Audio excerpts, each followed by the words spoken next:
The Sylvester Date Palm is a species of palm native to southern Pakistan, western India, and Bangladesh. It has been cultivated for thousands of years for its edible fruit and for use as a landscape tree. The Sylvester Date Palm has a single trunk that can reach up to 50 feet in height and 2 feet in diameter. Its leaves are pinnate and can grow up to 18 feet in length. The leaflets are arranged in a V shape along the leaf stem, giving it a feathery appearance. The palm produces clusters of small yellowish-green flowers in the summer, which are followed by round, reddish-brown fruit that is edible but not widely consumed.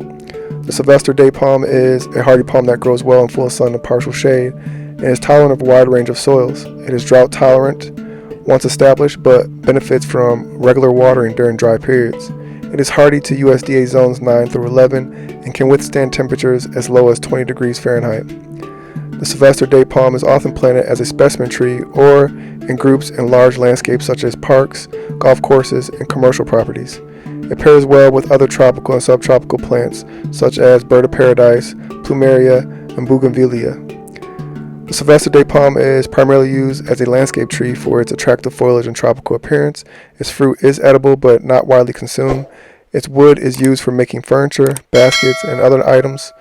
In traditional medicine, the Sylvester Date Palm has been used to treat a variety of ailments including fevers, asthma, and digestive issues. Its sap has been also used to make a fermented drink called toddy, which is popular in some parts of Asia. Overall, the Sylvester Date Palm is a versatile and valuable palm species with a long history of cultivation and use. And that's it for today's episode. Don't forget to like and subscribe to our channel for more gardening tips and information. Thanks for watching.